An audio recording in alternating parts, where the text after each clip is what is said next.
ఇండియాలోనే top brain surgeon. కొన్ని వేల సర్జరీలు చేశారు. మామూలు సర్జరీ అంటే ఓకే, మొత్తం బాడీలోనే డెలికేట్ పార్ట్ బ్రెయిన్, ఐస్ అంటారు. మీరు కాఫీ తాగినంత ఈజీగా సర్జరీ చేస్తారు. ముందు నుంచి కూడా న్యూరో సర్జరీ చేయాలంటుంటే ఒక ముఖ్యమైన దృక్పథం, దానివల్ల ఇంట్రెస్ట్ ఉంటుంది. నేనేదో యాక్సిడెంటల్ న్యూరో సర్జన్ కాదు. మీరు సర్జరీకి వెళ్ళే ముందు దేవుడిని తలుచుకుంటారా సార్? చాలా ముఖ్యమైన అంశం అది. నమ్మకం ఎందుకంటే ఎక్కడో చిన్న విలేజ్లో పుట్టాను నేను.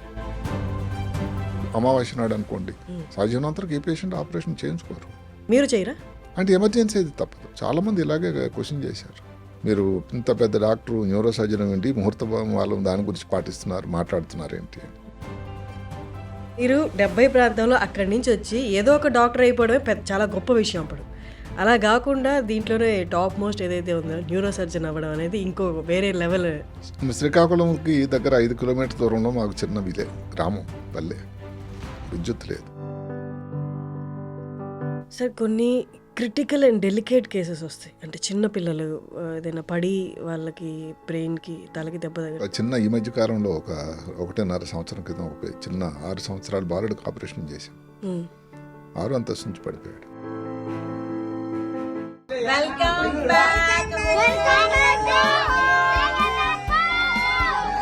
ఒక సినిమాలో, జీన్స్ సినిమాలో మనం కాన్సెప్ట్ ఒకటి చూస్తాం. లెఫ్ట్కి చేయాల్సిన సర్జరీ రైట్కి చేసేసారు. ప్రఖ్యాత సినీ యాక్ట్రెస్, హీరోయిన్, వారి మదర్కి ప్రపంచంలోనే బెస్ట్ హాస్పిటల్ అమెరికాలకు తీసుకెళ్లి వైద్యం జరిగింది. ఓ, ఇది అందరికి తెలిసిన హీరోయిన్. ప్రజల్లో కొంతవరకు అవగాహన ఏంటంటే డాక్టర్లు వైట్ కాలర్ జాబ్ అని, తర్వాత డాక్టర్లు ఊరికే వస్తాయి పైసలని. సార్, ఈ మొత్తం జర్నీలో మర్చిపోలేని ఆనందకరమైన సంఘటనలు. ఇప్పుడు మా అబ్బాయి కార్డియక్ సర్జన్ అయ్యాడు. ఆయన చేయబోయే మొట్టమొదటి హార్ట్ ట్రాన్స్ప్లాంట్.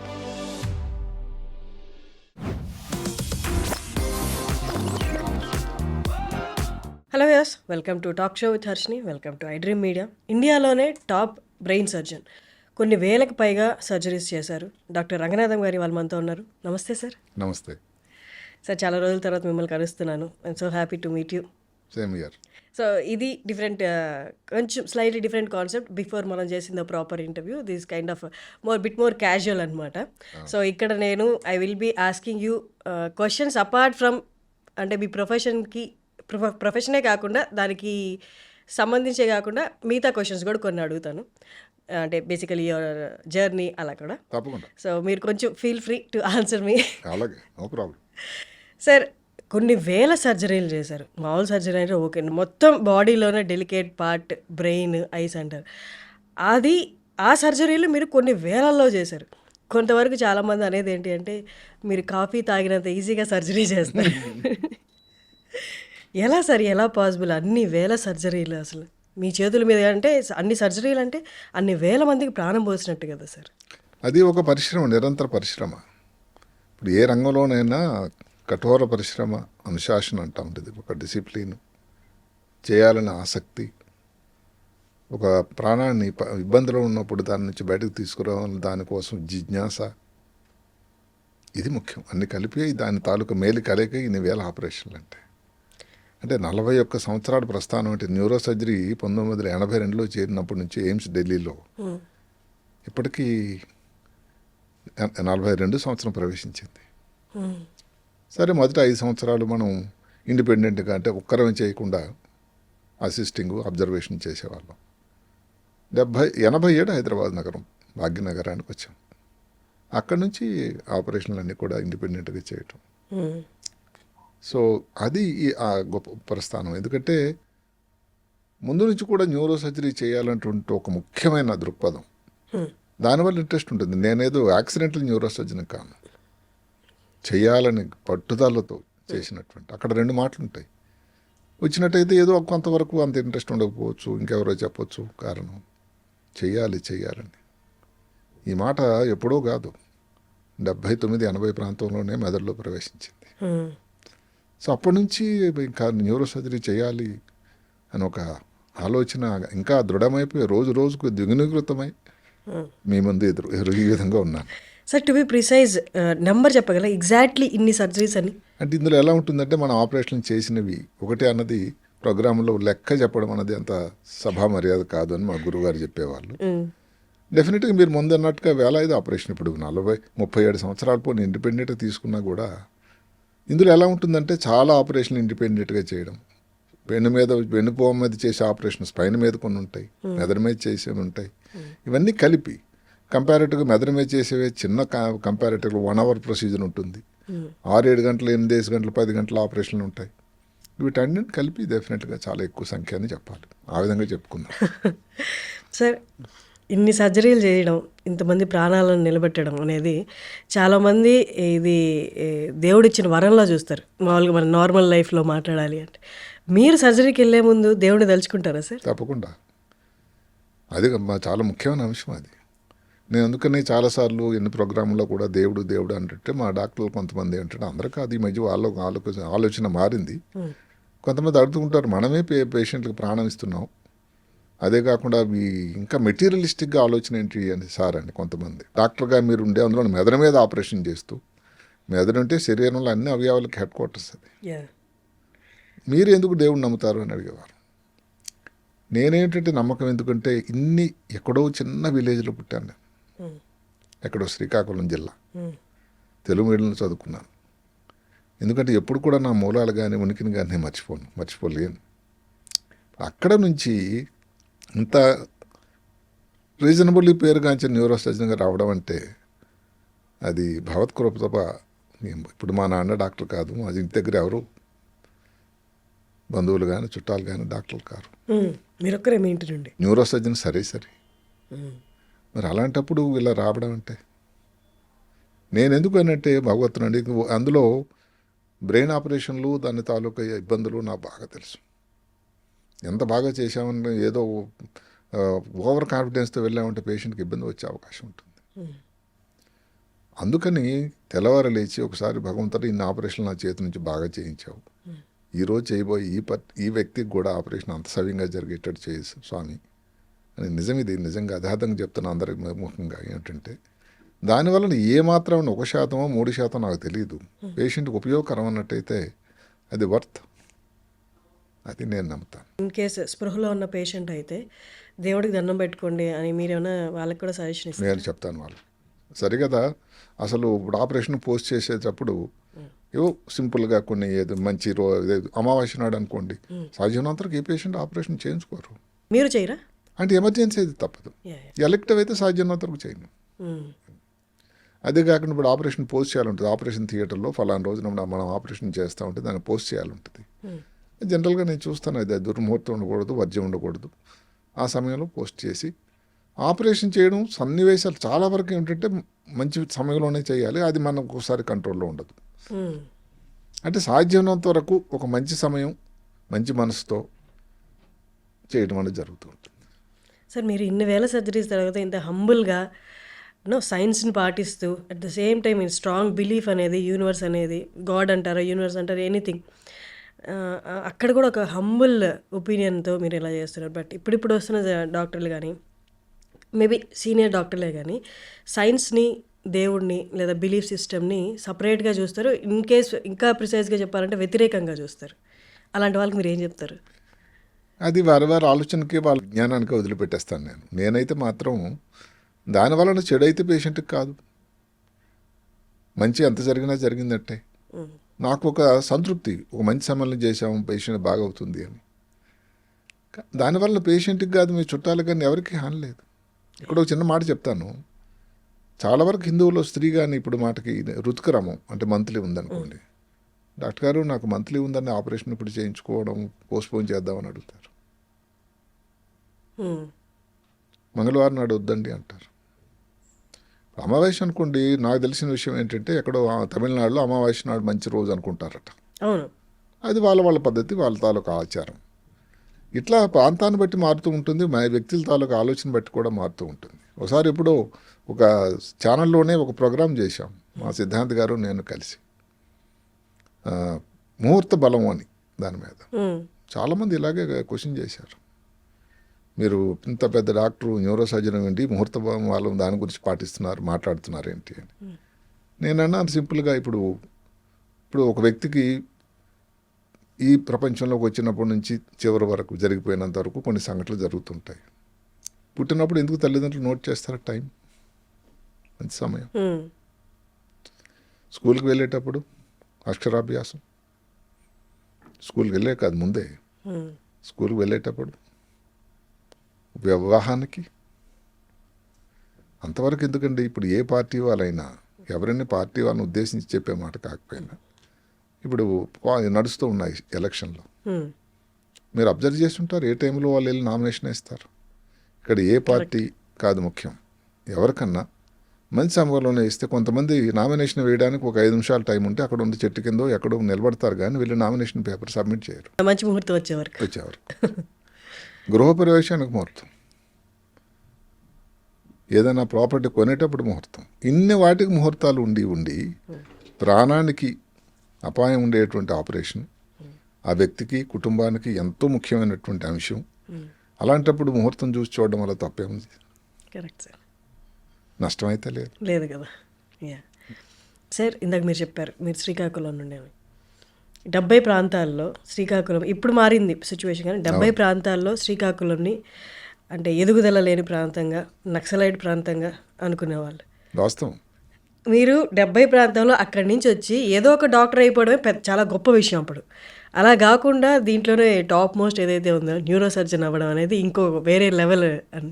ఒకసారి మీ జర్నీ గురించి చెప్పండి, శ్రీకాకుళం నుండి ఇక్కడ దాకా. శ్రీకాకుళంకి దగ్గర 5 కిలోమీటర్ దూరంలో మాకు చిన్న గ్రామం, పల్లె, విద్యుత్ లేదు. అక్కడే 10th క్లాస్ వరకు తెలుగు మీడియంలోనే చదువుకున్నాం. ఎగ్జాము రాయాలంటే మా శ్రీకాకుళంలో సెంటర్ లేదు, కింద మా ఊర్లో లేదు. అక్కడికి మా శ్రీకాకుళంకి సెంటర్కి వెళ్ళాం. అక్కడ ఉండి ఆ 15 రోజులు ఎగ్జామ్ రాసిన తర్వాత మళ్ళీ రావడం. అక్కడ ఒక ముఖ్యమైన మలుపు అక్కడే జరిగింది. నేను నమ్మినది ఎన్నిసార్లు చెప్పినా చెప్తాను, భగవత్ కృప వల్ల ఏంటంటే 10th క్లాసులో చాలా మంచి మార్కులు వచ్చాయి. అక్కడ మా ఊరు పక్కన ఒక ఆయన అప్పట్లో డాక్టర్ అయ్యాడు. ఆయన చదువుకోవడం ఎక్కడ అంటే ఇప్పుడు పియూసీ రోజులు అవి. ఆయన పియూసీ ఎక్కడ చేశారంటే ఆంధ్ర లైలా కాలేజీ విజయవాడలో చదివాడు ఆయన. అప్పటికి ఇంకా ఎంబీబీఎస్కి ఎంట్రన్స్ లేదు.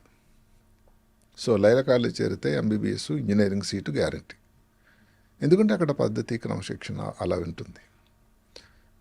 అందుకని మా నాన్నగారికి మా అన్నయ్య గారికి ఏం చెప్పారంటే ఆ కాలేజీకి పంపించండి మీ వాడిని, బాగా చదువుతున్నాడు కదా, తెలివైన వాడు కదా అని చుట్టుపక్కల వాళ్ళు బంధువులు సలహా ఇచ్చారు. అప్పట్లో 10th మార్క్స్ ఎంత సార్ మీకు అడగచ్చా? 436. ఓకే. మీ స్కూల్ గవర్నమెంట్ స్కూల్లో చదివి, తెలుగు మీడియంలో చదివి చాలా మంచి మార్కులు అప్పట్లో. ఇప్పుడులాగా 600కి 550 కట్టాలి అంటే ఇప్పుడు పద్ధతులు మారాయి. ఎవరిని సోర్స్ లేదు కదా సార్, స్టడీ మెటీరియల్స్ లేవు, స్టడీ మెటీరియల్ లేదు, ఇంటి దగ్గర చదువుకోవడం, ఎప్పుడు ట్యూషన్కి వెళ్ళలేదు. సో లైలా కాలేజ్ అన్నది విజయవాడ వెళ్ళడానికి ట్రైన్, జీవితంలో మొట్టమొదటిసారి ట్రైన్ అక్కడ. అలా మొదలైంది. కానీ ఇంట్లో పరిస్థితులు ఎలా ఉండేవి సార్? ఆర్థికంగా కానీ బాగుండేవా? ఆర్థికంగా చాలా కష్టమైన పరిస్థితి. మీరు ఎంతమంది సార్? మేము 5గురు, అంటే 3 అన్నదమ్ములు 2 అక్కచెల్లెలు. అందరిలో చిన్నవాడని నేను.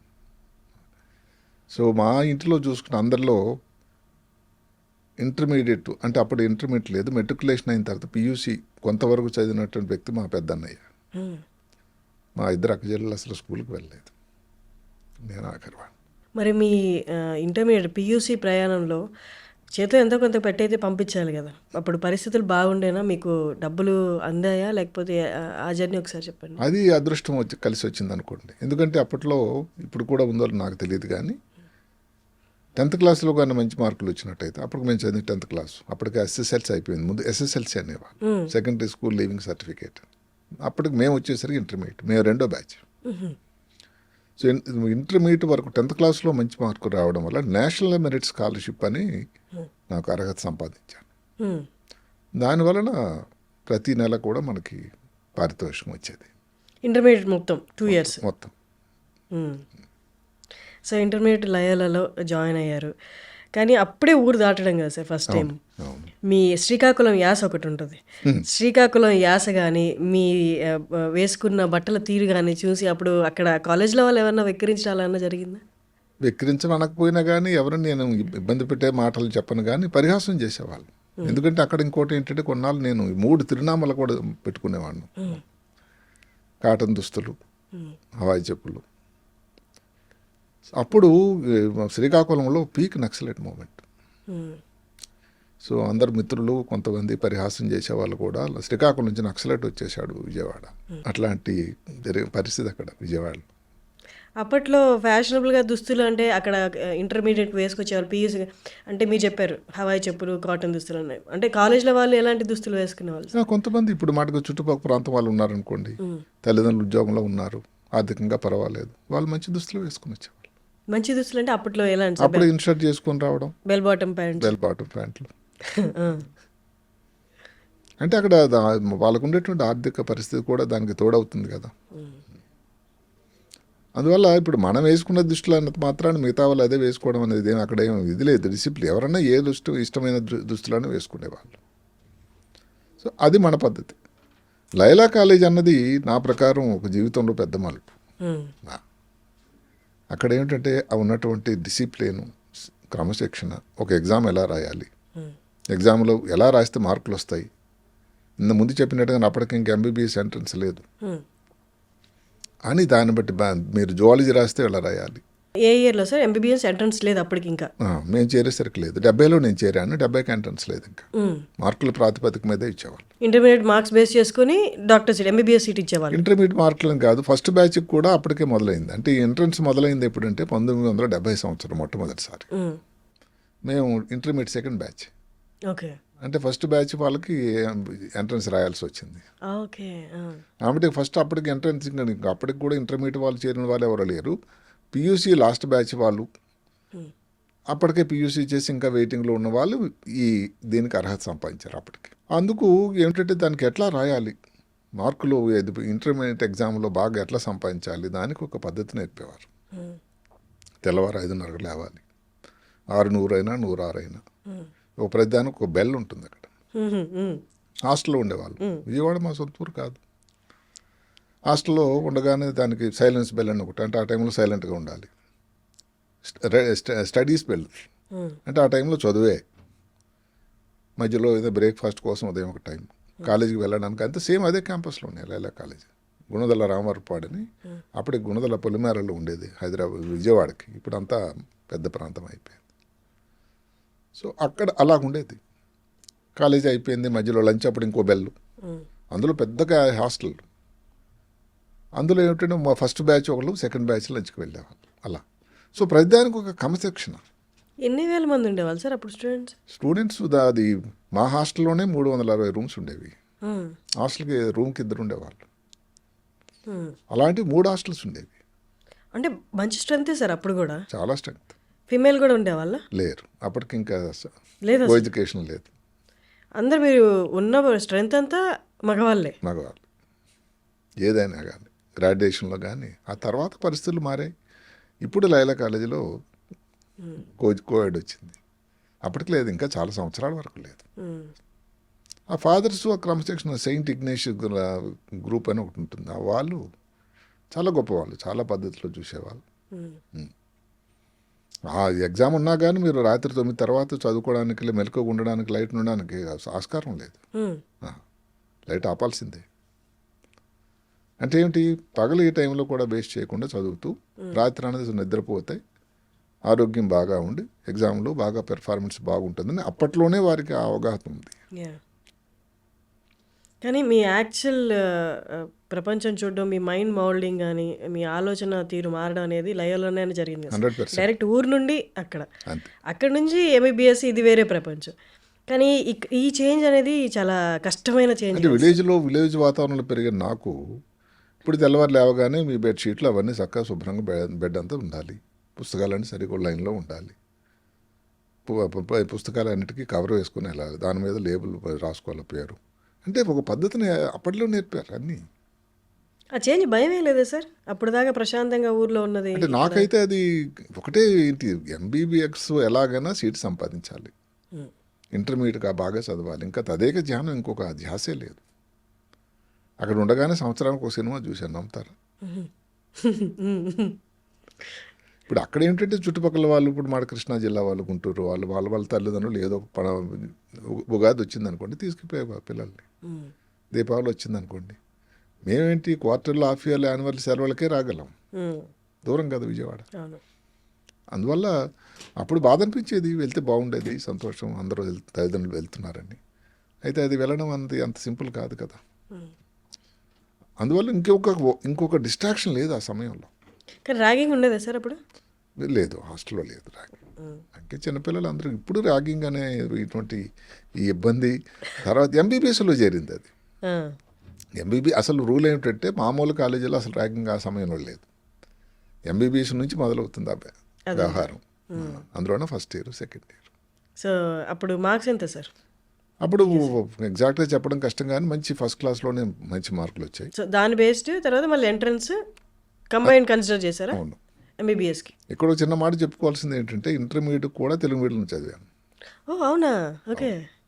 అంటే దానికి లైలా కాలేజీలో ఆ సమయంలో 2 సెక్షన్లు ఉండేవి. తెలుగు మీడియం ఒక సెక్షన్ ఒకటి, ఇంగ్లీష్ మీడియం సెక్షన్ ఒకటి బైపీసీకి, అలాగే ఎంపీసీకి తెలుగు మీడియం అలా. దానికి కారణం ఏమిటంటే అప్పుడు ఉన్నటువంటి ఒక రూల్ ఏమిటంటే 10th క్లాస్ ఎవరైతే ఇంగ్లీష్ మీడియం చదువుతారో వాళ్ళకి ఇంగ్లీష్ మీడియం సెక్షన్కి అర్హత ఉంది. ఓకే. తెలుగు మీడియంలో చదివితే తెలుగు మీడియంనే మీకు ఎన్ని మార్కులు 10th క్లాసులో ఇంగ్లీష్లో వచ్చాయి కాదు ప్రాతిపదిక. అలా మరి తెలుగు మీడియం చేరాల్సి వచ్చింది. తెలుగు అకాడమీ నుంచి ఇంత పెద్ద పుస్తకాలు ఉండేవి. అంటే ఒక్కొక్క సబ్జెక్టుకి ఉష్ణం అని ఫిజిక్స్లో ఉంటుంది, ఉష్ణం అని, కాంతి అని, అంటే లైట్, హీట్, దానికోసం ఒక బుక్. ఎందుకంటే ఇంగ్లీష్ నుంచి తెలుగులో అనువాదం చేసేసరికి సమాచారం ఎక్కువైపోయేది కదా. అది ఎగ్జామ్ ఏదైతే ఎంట్రన్స్ ఎగ్జామినేషన్ 72లో రాసామో అది మళ్ళీ ఇంగ్లీష్లో. అప్పటికి ఇంక తెలుగులో అనువాదం రాలేదు. దానికోసం ఏమిటి 2 విషయాలుగా ముందు నుంచే మా లైలా కాలేజీ వాళ్ళు మాకు ట్రైనింగ్ ఇచ్చేవాళ్ళు. ఎంట్రన్స్ అన్నది ఇంగ్లీష్ మీడియంలోనే ఉంది. అందుకని తెలుగు మీడియం పుస్తకాలు చదువుతూ ఇంగ్లీష్ మీడియం పుస్తకాలు కూడా చదవాల్సి వచ్చేది. అప్పుడు డబుల్ వర్క్ కదా సార్? డబుల్ వర్కే. అక్కడ మ్యాక్సిమం ఏంటంటే ఎగ్జామ్లో కొన్ని పదాలకి ఏదైనా మనకు కాంప్లికేటెడ్గా అనిపిస్తూ ఉంటే తెలుగు ట్రాన్స్లేషన్ చెప్పేవాళ్ళు. అది అఫీషియల్గా గవర్నమెంట్ ఆఫ్ ఆంధ్రప్రదేశ్. ఓకే. ఎందుకంటే తెలుగు మీడియం వాళ్ళకి కొన్ని ఇంగ్లీష్ పదాలు తెలియకపోవచ్చు. ఇది ఈ ఎంట్రన్స్ టైంలో ఎగ్జామ్ టైంలో ఇచ్చేవాళ్ళు. అదొకటే, ఎగ్జామ్ మాత్రం ఇంగ్లీష్లోనే. So from there to MBBS ఎలా సార్? ఎంబీబీఎస్ ఫస్ట్ ఇయర్ అది మా సమయంలో ఎంబీబీఎస్ అనేది అది ఒక పెద్ద బృహత్తర పథకం అది. అక్కడ 6 సంవత్సరాలు మేము చేరినప్పుడే 6 సంవత్సరాలు, first year, second year, third year. First ఇయర్లో ఇంకా కొన్ని సబ్జెక్టులు ఉండేవి, ఇంగ్లీషు, ఫిజికల్ కెమిస్ట్రీ అని. కెమిస్ట్రీ అన్నది మేము ఇంటర్మీడియట్లో చదివినా కూడా ఫిజికల్ కెమిస్ట్రీ ఉండేది, ఆ 2 పాస్ అవ్వాలి. సెకండ్ ఇయర్ అన్నది 6 మాసాల కోర్సు, అది ఆర్గానిక్ కెమిస్ట్రీ అని ఒకటి ఉండేది. అది ఇంకా కష్టమైన సబ్జెక్ట్ అండి. ఆ తర్వాత ఏదైతే మెయిన్ ఈ రోజుల్లో పిల్లలు చేరగానే ఫస్ట్ ఇయర్ నుంచి చదువుతున్నారో ఎనాటమీ, ఫిజియాలజీ, బయోకెమిస్ట్రీ అన్నటువంటి విషయాల మీద మొదలవుతుంది బోధన. అప్పుడు దగ్గర 2.5 సంవత్సరాలు 2 సంవత్సరాల తర్వాత జరిగేది ఈ విషయం. ఇంకో ముఖ్యమైన విషయం ఏంటంటే ఎంబీబీ చేరేసరికి ఆంధ్ర స్టేషన్ ఫుల్ స్టీమ్లో ఉంది. సీట్ రావడం అన్నది ఆంధ్ర స్టేషన్ సపరేట్ ఆంధ్ర కావాలన్న మూమెంట్. ఓకే. తర్వాత వచ్చింది ఏమిటంటే అది పూర్తిగా సమాప్తి జరిగేసరికి యాజిటేషన్ 72లో ఎంట్రన్స్ రాస్తే 73 మధ్యభాగం వరకు ఎంట్రన్స్ అయినా సీట్ వచ్చినా కూడా చేరినా కూడా క్లాసులు మొదలవ్వాలి. అంతవరకు మా ఇంటి దగ్గర శ్రీకాకుళంలో ఉండాల్సి వచ్చింది. సీట్ వచ్చి కూడా చేరాము, అఫీషియల్గా వెళ్ళి చేరాము, క్లాసులు అయితే జరగలేదు. ఓకే. సో అక్కడ కూడా సమయం చాలా వేస్ట్ అయింది. మరి పుస్తకాలు అవన్నీ మీరు ఇంటికి తెచ్చుకొని చదువుకోవడం అలా అంటే ఇంకా అప్పుడు బోధన మనకు జరగలేదు. ఏ సబ్జెక్టు చదవాలి, ఏంటి చదవాలి, చాలా కష్టమైన జర్నీ సార్. ఇప్పుడు అంత కేక్ వాక్ అయితే కాదు అప్పుడు ఇప్పుడు రెడీ. ఇప్పుడు ఫస్ట్ ఇయర్ చేరగానే ఎంబీబీఎస్ ఒక ఫస్ట్ ఇయర్ కళ్ళు మూసుకునేసరికి 1 సంవత్సరం అయిపోతుంది. అంటే ఇప్పుడు పద్ధతి అది. ఇది మనం సమయంతో కూడా పోతూ ఉండాలి, ఇంకా అది అంతే. ఇప్పుడు ఏదో సింపుల్ అయిపోయిందని ఇలాంటి తప్పు మాటలు అయితే అన్న, కానీ ఇప్పుడు ఉన్నటువంటి పద్ధతి అది మారుకుంటూ వచ్చింది కదా, చాలా మార్పు. 40 ఏళ్లలో చాలా చేంజ్ వచ్చింది. దెన్ ఎంబీబీఎస్ జర్నీ, దాని తర్వాత ఎక్కడ సార్ ఫస్ట్ మీరు ప్రాక్టీస్ స్టార్ట్ చేసింది ఎక్కడ సార్? అంటే ఎంబీబీఎస్ అనేది అయిపోయిన తర్వాత హౌస్ సర్జెన్సీ అని ఉంటుంది, అంటే ప్రాక్టికల్ ట్రైనింగ్ ఒకటి, అదొక సంవత్సరం పాటు. అది నెక్స్ట్ మెట్టు నాకు. ఎట్లా అంటే హౌస్ సర్జన్స్లో పోస్టింగ్స్ ఉంటాయి, అంటే నైట్ డ్యూటీసు, ఓటీకి వెళ్ళడం, ఆపరేషన్ థియేటర్కి వెళ్ళడం, డాక్టర్ల రౌండ్స్, అంటే ఒక డాక్టర్గా పేషెంట్ చూడడం, కేస్ షీట్లు రాయడం, ఇవన్నీ అందరూ చేసేదే మనం చేసేవాళ్ళం. అందులో కొన్ని పోస్టింగ్స్ అని ఉంటాయి. ఉదాహరణకి మెడిసిన్ పోస్టింగ్ అంటే 2 నెలలు, సర్జరీ అయితే 2 నెలలు, అట్లా గైనకాలజీ అయితే 2 నెలలు, ఇంకా ముఖ్యం గైనకాలజీ ఆ రోజుల్లో లేబర్ రూమ్ పోస్టింగ్ అని ఉంటుంది. అలా కొన్ని ఈ అసోసియేటెడ్ సబ్జెక్ట్స్, న్యూరో సర్జరీ అని, కార్డియక్ సర్జరీ అని, పిడియాటిక్ సర్జరీ అని ఇలా ఉంటాయి, ఆర్థోపెడిక్స్ అని. అవి 15 రోజుల పాటు. మొట్టమొదటి పోస్టింగ్ నాకు న్యూరో సర్జరీలో జరిగింది. అంటే పోస్టింగ్ అలా వచ్చింది 15 రోజులే. అక్కడ ఒక మహానుభావుడు పరిచయం అయ్యాడు నాకు. అప్పుడే చెన్నైలో చదివి న్యూరో సర్జరీ, చాలా క్వాలిఫైడ్ న్యూరో సర్జన్, ఒక యంగ్స్టర్. ఆయన అసిస్టెంట్గా చేరారు. అప్పటికి హెడ్ ఆఫ్ ది డిపార్ట్మెంట్ కూడా సిఎంసి బెల్లూరులో ఒక న్యూరో సర్జరీ చేసిన నిష్ఠాన్వితుడు. అయితే నాకు ఈయనతో కలిసిమెలిసి ఎక్కువ ఉండడం, ఆయన ఉదయం నుంచి సాయంకాలం వరకు పేషెంట్ని రౌండ్స్, ఇంకా అదే పని. సో ఆయనకి ఫాలో అవ్వడం మొదలుపెట్టాను నేను. అట్లా న్యూరో సర్జరీ మీద ఆ జిజ్ఞాస మొదలైంది. పేషెంట్ అమ్మో చాలా కాంప్లికేటెడ్ పరిస్థితి నుంచి అన్కాన్షియస్ పేషెంట్ కాన్షియస్ స్పృహలోకి వచ్చేయటం, అసలు తలకు దెబ్బ తగిలి బాగవుతాడో లేదో అనుకున్న పేషెంట్ బాగవడం, ఇలాంటివి చూసి ఇంత మంచి రిజల్ట్స్ ఉంటాయా ఈ సర్జరీలో అని ఒక ఆలోచన మొదలైంది. అది ఇంకా రోజుకు దృఢం అవడం మొదలెట్టింది. మనకి ఎంత ఆసక్తి ఉన్నా, మీరు అన్నారు ఫస్ట్ నుంచి అదే ధ్యాస, అదే పట్టుదల ఉండేది. కానీ రైట్ టైంలో రైట్ గురువుని కలవడం కూడా అది ఎంత బాగా పెంపొందబడుతుంది అన్నది ఆ కోరిక. మీరు మీ గురువు గురించి చెప్తుండే, అదే మీ ఇన్స్పిరేషన్గా తీసుకున్న అదే పర్సన్. అదే ఈరోజు కూడా నేను మరవలేనిది ఏమిటంటే ఆ వ్యక్తి. సో అదంటే మనకు తెలియకుండానే ఏమిటంటే ఐడలైజింగ్ అంటాం. అంటే ఏంటి, తెలియకుండానే మనం ఇలాగా చేయాలి, ఇలా చదవాలి, ఇలా వినాలి. ఆ తర్వాత ఎయిమ్స్లో సీట్ వచ్చినప్పుడు ఏంటంటే సర్జన్ను చూసి ఆ సీజర్ కత్తిరిపై ఎలా పట్టుకోవడం, ఇలా పట్టుకోవాలా, ఇలా పట్టుకోవాలా, ఎలా చేయాలి, 2 చేతులు వాడడం, అంటే ఇదంతా తెలియకుండానే మనం ఒకరిని అనుకరించడం ఐడలైజింగ్ అంటే వాళ్ళంతా గొప్ప వాళ్ళు అయ్యారు, మనం కూడా అలా అవ్వాలంటే ఇవన్నీ చేయాలి అని మాట్లాడినప్పుడు. ఈ హంగులవన్నీ కూడా ఎయిమ్స్ ఢిల్లీలో నేర్చుకున్నాను. అంటే ఒక డిసిప్లిన్, ఒక పద్ధతి, ఒక dressing code, how you present your self, how you speak, ఎలా మాట్లాడటం, ఏమిటి ఫార్ములా మాట్లాడడం, స్టేజ్ ప్రజెంటేషన్. అదే కాకుండా డాక్టర్స్ అయితే మాట్లాడే పద్ధతి వేరు, డాక్టర్స్ కాని వాళ్ళకి మాట్లాడేటువంటి పద్ధతి వేరు. అంతే కదా, విషయం సమాచారం ఒకటే అవదు కదా. ఇవన్నీ ఆ గొప్ప ఇన్స్టిట్యూషన్ తర్వాత దానికి పునాది పడిగింది ఢిల్లీలో, విశాఖపట్నంలో న్యూరో సర్జరీ డిపార్ట్మెంట్లో. అక్కడ మరి ఉండగా ఆయన 15 రోజుల తర్వాత న్యూరో సర్జరీ పోస్టింగ్ అయిపోయినా కూడా మిగతా పోస్టింగ్లు అయినప్పుడు అక్కడ డ్యూటీ అయిపోయిన తర్వాత మళ్ళీ న్యూరో సర్జరీ వాడికి వచ్చేసేవాడిని రోజు. అది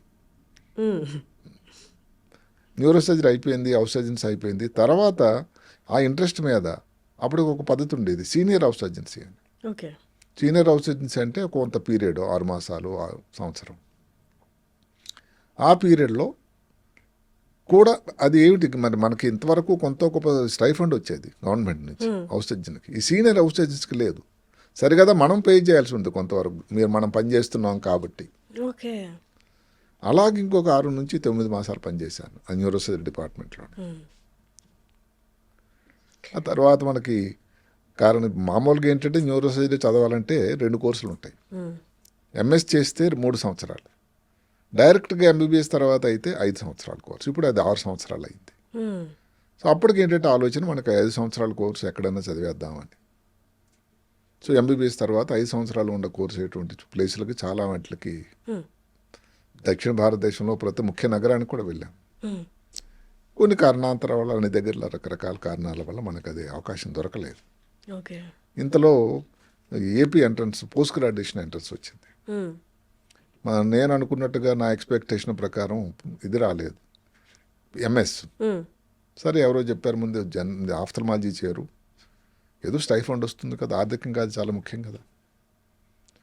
ఆ తర్వాత సరే ప్రయత్నిద్దు కానీ అని అయినా వదిలిపెట్టకుండా ఆఫ్థల్మాలజీ చేస్తూ న్యూరో సర్జరీ కోసం ప్రిపరేషన్ మొదలుపెట్టా.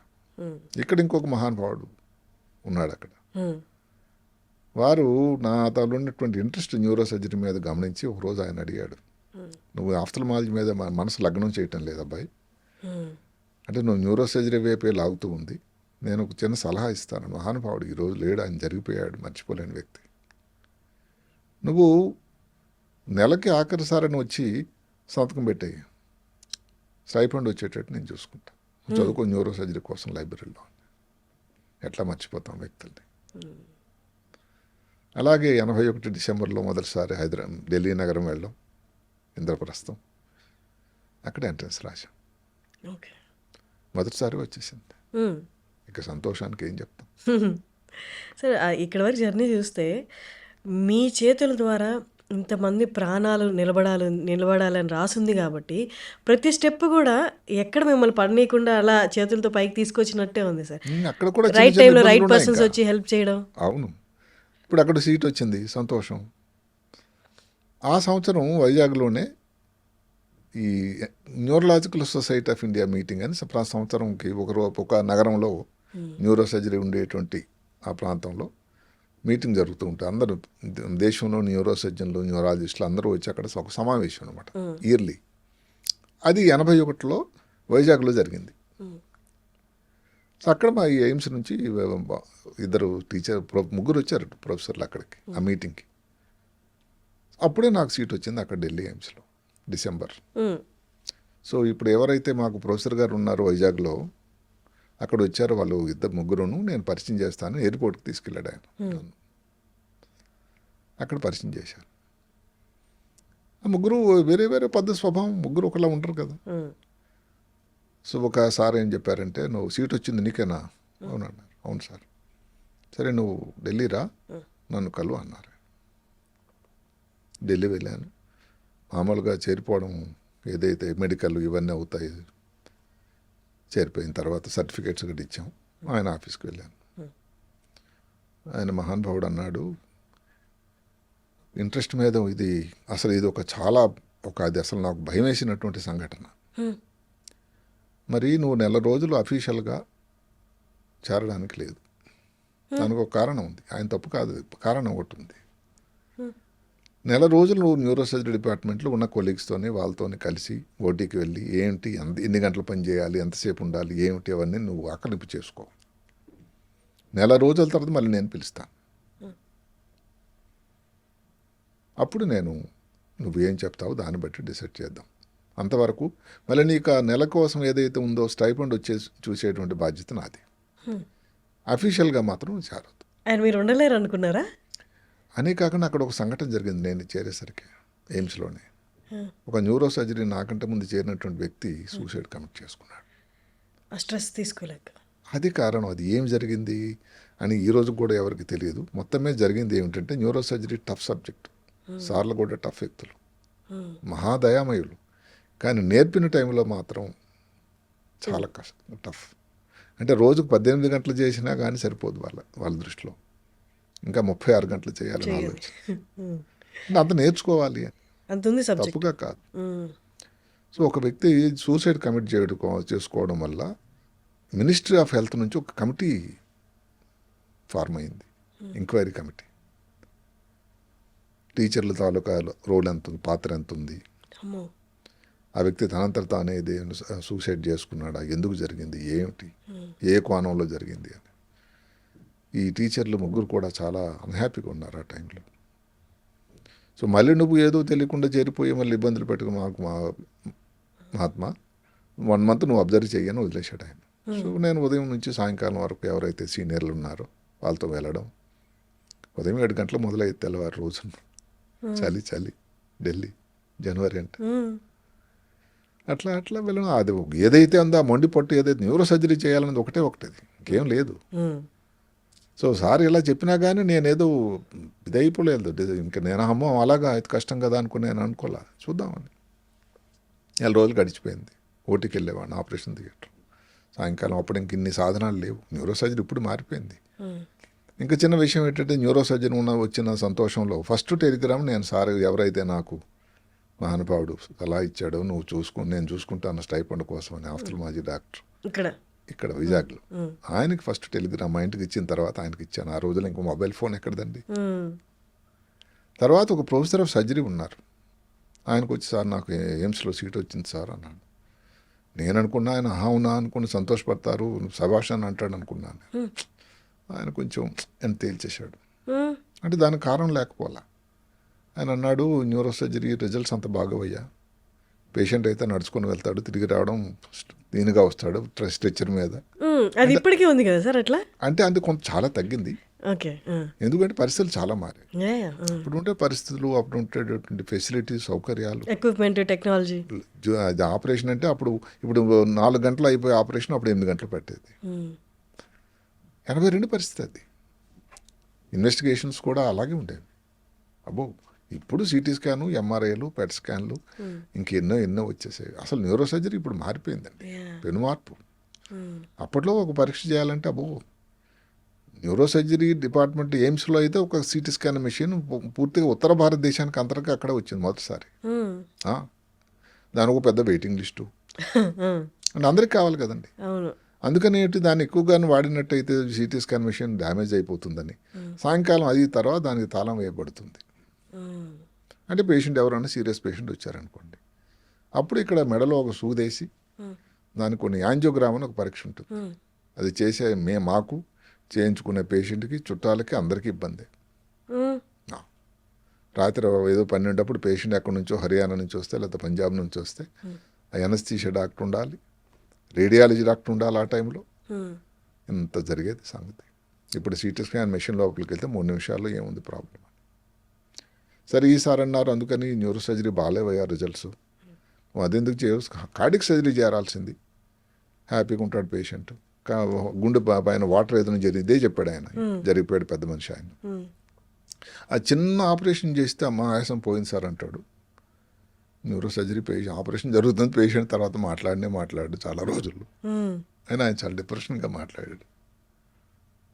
అయితే న్యూరో సర్జరీ చేయాలని మనం సార్కి నమస్కారం పెట్టేసి ఢిల్లీ వెళ్ళిపోయాను. ఆయన ఇంకా యాక్చువల్లీ ఇన్స్పైర్ చేశారు అయితే మిమ్మల్ని.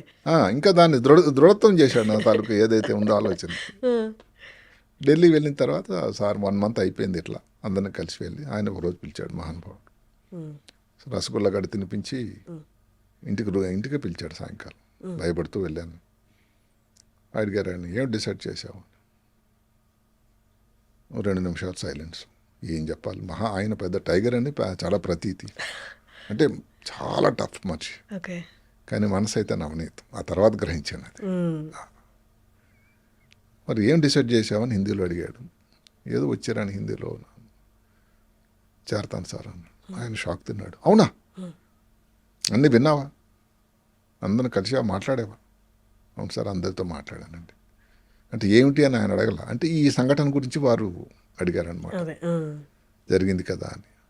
మొత్తం మీద న్యూరో సర్జరీ ప్రస్థానం జరిగింది అలా. సార్ అప్పట్లో 8 hours అన్నారు కదా, ఇప్పుడు ఆన్ యావరేజ్ ఎంత టైం పడుతుంది ఒక సర్జరీకి? అంటే ఆపరేషన్ బట్టి ఉంటుంది, కానీ ఇప్పుడు ఏంటంటే కొన్ని సాధనాలు చాలా మంచి వచ్చాయండి. ఉదాహరణకి ట్యూమర్ తీయాలంటే అప్పుడు పీస్ బై పీస్ మేమే తీయాల్సి వచ్చింది మాన్యువల్గా.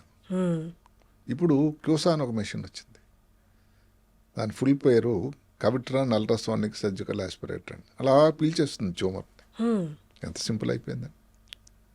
పేషెంట్ కూడా అంత బాగా, దానివల్ల రక్తస్రావం తగ్గిపోతుంది, సమయం తగ్గిపోతుంది, ఎనస్థీషియా ఇచ్చేటువంటి సమయం తగ్గిపోతుంది, పేషెంట్ రికవర్ అనేది బాగా అవడానికి దోహదకారి అవుతుంది.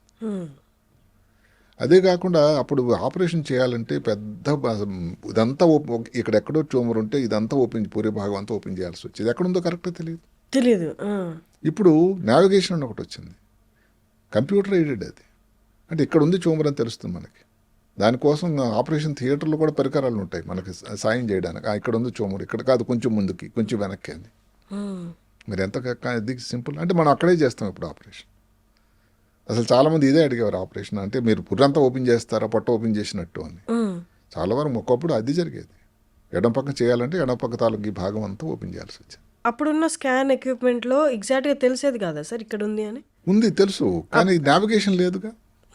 అక్కడ మనకి ఎక్కడ తెలుసు, ఎడం పక్కన ఉందా కుడి పక్క ఉందా, ఎడం పక్క ఉంటే ఏ భాగంలో ఉంది, దాన్ని బట్టి మనం మామూలు కంటే ఎక్కువ భాగం చేయాల్సి వచ్చేది. కొన్ని యాంజియోగ్రామ్ అనేది చెప్పింది ముందు ఏదైతే ఉందో దాని నుంచి చేయాల్సి వచ్చేది. అక్కడ మనం ఇది ఎగ్జాక్ట్గా ఉందని చెప్పడానికి ఆస్కారం లేదు. ఓకే. కుడి పక్కన ఇక్కడ ఉంది, ఈ ప్రాంతంలో ఉంది ఇక్కడ ఎక్కడో అని. అది అక్కడ చేయాలంటే మరి పెద్దది ఓపెన్ చేయాలి కదా. ఇప్పుడు నావిగేషన్ వచ్చింది, 2 వచ్చాయి, క్లోసా అని. మైక్రోస్కోప్ ఇదేదో లోపల ఎక్కడెక్కడో బ్రెయిన్ లోపల ఉండేటువంటి కొన్ని ట్యూమర్లను తీయాలంటే పెద్ద కష్టం అయ్యేది. అంటే మన కళ్ళనే నమ్ముకోవాల్సి చేయాల్సి వచ్చేది. ఎంతైనా కానీ కష్టం కదా. కొన్ని ఏదో నరాలు దారపోగులాగా ఉంటాయి, రక్తనాళాలు దారపోగుల కంటే చిన్నగా ఉంటాయి. దానికి ఒక సాధన వచ్చింది మైక్రోస్కోప్ అని. అంటే చిన్న దారపోగులు ఇంత పెద్దగా కనబడేటువంటివి. అంటే పేషెంట్కి డ్యామేజ్ కావడం కానీ ముఖ్యమైనటువంటి స్ట్రక్చర్స్ ఏది డ్యామేజ్ చేయకుండా ఉండేటువంటి గొప్ప సాధన. సో ఈ క్లోసా, నావిగేషను, మైక్రోస్కోపు, ఎనస్థీషియా ఒకటి మారిపోయింది. న్యూరో సర్జరీ పెనుమార్పు ఎనస్థీషియా. ఇప్పుడు ఏదైనా ఆపరేషన్ చేయాలంటే కొన్ని సమయాల్లో బ్లడ్ ప్రెషర్ అనేది 20-30లో ఉంచాలి. 120-80 కదా నార్మల్గా, 30-40. ఇదంతా నియంత్రణ ఎనస్థీషియా నుంచి జరుగుతూ ఉంటుంది. సార్ మీరు ప్రాక్టీస్ స్టార్ట్ చేసినప్పుడు ఎనస్థీషియా అనే కాన్సెప్ట్ ఉందా సార్? ఉంది, స్టార్టింగ్ నుండి. స్టార్టింగ్ నుంచి. కానీ అన్ని సర్జరీలకి ఎనస్థీషియా ఇచ్చేవాళ్ళ? కష్టమే అంటే. కష్టమే. ఇప్పుడు ఇక దాంట్లో ఇంకా మార్పు వచ్చింది, అదే మారిపోయింది అంట. న్యూరో ఎనస్థీషియా అని వచ్చింది. అంటే ఏమిటి, ఎక్స్క్లూజివ్గా న్యూరో అంటే స్పైన్ కానీ బ్రెయిన్కి కానీ ఎనస్థీషియా ఇచ్చేదే. దాంట్లో ఒక కోర్స్ ఉంది, డిఎం కోర్స్. అట్లా మారిపోయింది అన్ని. సార్ అప్పట్లో ఎనస్థీషియా ఇచ్చిన కాన్షియస్లో ఉండేవాడా పేషెంట్? లేదు, అప్పట్లో ఎనస్థీషియా సపరేట్ ఎనస్థీషియా ఇచ్చే డాక్టర్ వచ్చేవాళ్ళ? ఎట్లా ఉండేది సార్? వచ్చేవాళ్ళు. ఎనస్థీషియా డిపార్ట్మెంట్ పెద్దది. ఓకే. ఎనస్థీషియా ఇవ్వడం, ఆపరేషన్ అయిన తర్వాత, ఆపరేషన్ అయిపోయిందని పూర్తిగా కుట్లు వేసేసిన తర్వాత ఎనస్థీషియా నుంచి రికవరీ చేయడానికి ప్రయత్నం. అక్కడే వచ్చింది ఇబ్బంది న్యూరో సర్జరీలో. 8 గంటల ఆపరేషన్ తర్వాత పేషెంట్, ఇప్పుడు ఆగస్టు నెలలో చేసాం, పర్వాలేదు, వేడిగా ఉంటుంది. జనవరిలో చేసాం, చల్లగా ఉంటుంది ఢిల్లీ. మళ్ళీ ఏసీలో ఆపరేషన్ చేయాలి, చల్లగా అయిపోతాడు పేషెంట్. సో దానికోసం 1-2 రోజులు వెంటిలేటర్ పెట్టాల్సి వచ్చేది. ఎట్లా ఉండేది రికవరీ. ఇప్పుడు వార్మర్స్ అని వచ్చాయి. పేషెంట్కి ఆపరేషన్ చేస్తున్నప్పుడు అంత సమయం కూడా పేషెంట్ వేడిగా ఉంచేటువంటి సాధనాలు ఉన్నాయి. అదే కాకుండా ఆపరేషన్ టైంలో కూడా థర్మామీటర్ టెంపరేచర్ రికార్డింగ్ ఉంటుంది, బీపీ రికార్డింగ్ కోసం సాధనాలు వచ్చాయి. ఇప్పుడు చాలా మారిపోయినాయి. అందువల్ల న్యూరో సర్జరీ ఇప్పుడు సులభతరం అనగానే సేఫ్ అయింది తప్పకుండా. అప్పుడు ఏదైతే మార్టాలిటీ అంటే ఏదైతే ప్రాణ ప్రమాదం, ఒక ఆపరేషన్ చేస్తే 20% ఉండేదనుకోండి, ఇప్పుడు 5-10%. అంటే రిస్క్ లేనిది ఇప్పుడు కూడా లేదు. బ్రెయిన్ అనేది అలాంటిది స్ట్రక్చర్, కానీ రిస్క్ అనేది చాలా తగ్గిందని చెప్పాలి. సరే, మీరు ప్రొఫెషనే దాన్ని చూసుకోవడానికి ఇందాక మీరు అన్నట్టు 24 గంటలు సరిపోయారు, 36 గంటలు అంటారు. ఆ మధ్యలో పెళ్ళికి మళ్ళీ జీవిత భాగస్వామికి టైం ఇవ్వడం, ఇవంతా కష్టం అనిపించలేదు సార్? ఎలా జరిగింది పెళ్ళి? ఎలా జరిగింది పెళ్ళి? మరి ఇంటి దగ్గర నుంచి 82లో చేరిన తర్వాత 83లో మ్యారేజ్ చేయడానికి మా విలేజ్ నుంచే చూడడం జరిగింది. మ్యారేజ్ అయింది. అక్కడ మళ్ళీ చిక్కు వచ్చింది. ఇప్పుడు ఎలా చెప్పాలి, ఇప్పుడు ఒక వారం అయినా లీవ్ కావాలి కదా. ఇప్పుడు ఈ సార్ దగ్గరికి వెళ్తే ఆయన ఎప్పుడు కోపడతాడో, ఏమంటాడో, ఇస్తాడో లేదో అని మొత్తం మీద ధైర్యాన్ని అంతా కూడబట్టుకుని వెళ్ళాను నేను. ఏది ఇన్విటేషన్ కార్డు ఇవ్వడానికి. ఇలా చూసి చాలా కోపం, ఓ నువ్వు కూడా పెళ్లి చేసుకుంటున్నావు అన్నాడు. అంటే ఆయన ప్రకారం ఏంటంటే ఒక మీ లైఫ్ డెడికేషన్ అంతా డెడికేటెడ్ టు ప్రొఫెషన్. ఆయన ఆలోచన అది. ఆయన ఒక రూల్ చెప్పేవాడు, ప్రిన్సిపల్. ఒక if you want to be good neuro surgeon, you cannot be good family member. వారికి పెళ్ళయిందా? అయింది. అంటే మరి సమయం అదే కదా, వాళ్ళు కూడా ఇక్కడే. If you want to be good family member, you cannot be good neuro surgeon. మంచి న్యూరో సర్జన్ అవ్వాలంటే ఫ్యామిలీని అందరినీ సంతృప్తి పరచలేవేమో, లేదంటే రివర్స్. అందరినీ సంతోషపడి సాయంకాలం హోటల్ తీసుకెళ్ళి హ్యాపీగా ఉండేటట్టయితే నువ్వు అంత గొప్ప న్యూరో సర్జన్ కావు అని ఆ రోజుల్లో. ఎందుకంటే అప్పుడు సమయం అంత కేటాయించాల్సి వచ్చేది కదా. పరిస్థితులు మారాయి ఇప్పుడు అనుకోండి. న్యూరో సర్జరీ చేసేవాళ్ళు ఎక్కువ వచ్చారు, అసిస్టెంట్లు వచ్చారు, ఇవి సౌకర్యాలు ఎక్కువ వచ్చాయి, క్వాలిఫైడ్ సిస్టర్స్ ఉన్నారు, ముందు చెప్పిన పరికరాలన్నీ ఉన్నాయి. సో 8 గంటల ఆపరేషన్ అనేది సులభతరం అయిపోయింది. 4 గంటలు అయిపోతుంది. 4 గంటల తర్వాత ప్లాన్ చేయొచ్చు. ఇప్పుడు ఫ్యామిలీ లైఫ్ అది. కానీ అక్కడ మేము హైదరాబాద్లో, ఢిల్లీలో చేరినప్పుడు అప్పటికే మ్యారేజ్ అయింది. అంటే ఇందాక అన్నా నా మహానుభావుడికి మనసు నవనీతం అని, అది ఎట్లా మర్చిపోగలం. మేము ఢిల్లీ మ్యారేజ్ అయిన ఒక వారంలోనే ఢిల్లీ వెళ్ళిపోయాం. ఆమె తెలుగు తప్ప హిందీ రాదు. అట్లా నెమ్మది నేర్చుకుని ఆ మహాతల్లి మేనేజ్ చేసేది. ఈయన పెద్ద మనిషి మిగతా రెసిడెంట్లు డ్యూటీలు చేయాలి, కనీసం 3 రోజులకు డ్యూటీ ఉండేది, నైట్ డ్యూటీ. నైట్ అంతా హాస్పిటల్లో ఉండాలి. ఒక నెల రోజులు ఈ నైట్ డ్యూటీ లేకుండా వేయొద్దు అని ఒక ఆర్డర్ వేశారు ఆయన.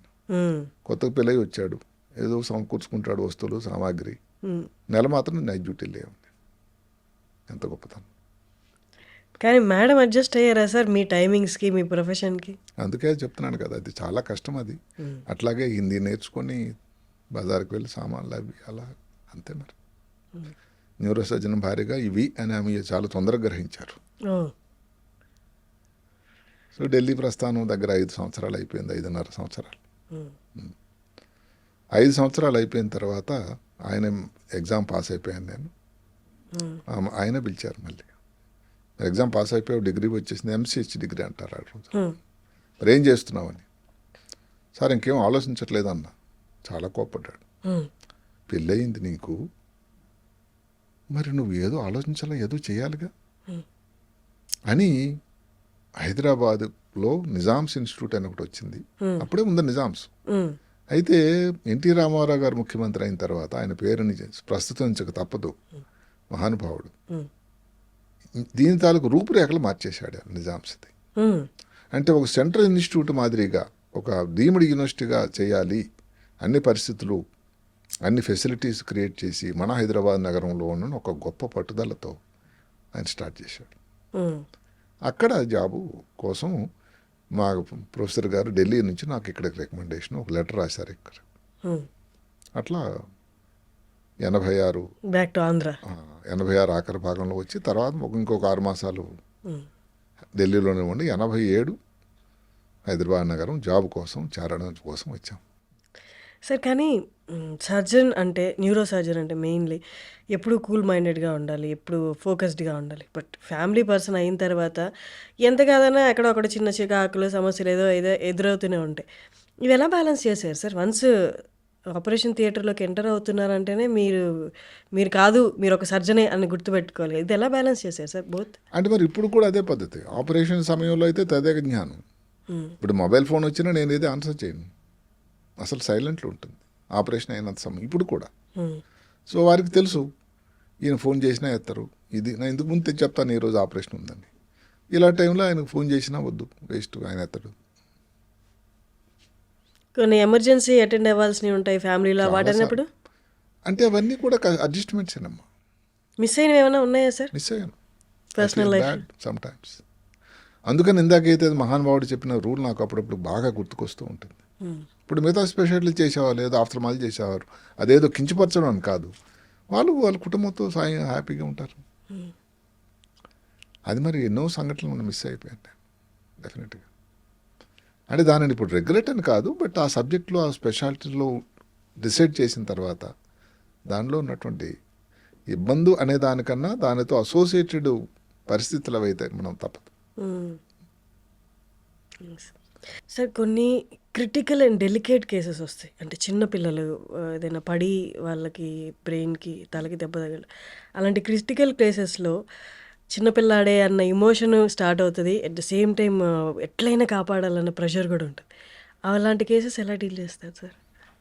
ఇదంతా ఒక సిస్టమ్. అది ఇప్పుడు మేము ఒక చిన్న ఈ మధ్య కాలంలో 1.5 సంవత్సరం క్రితం ఒక చిన్న 6 సంవత్సరాల బాలుడికి ఆపరేషన్ చేశాం.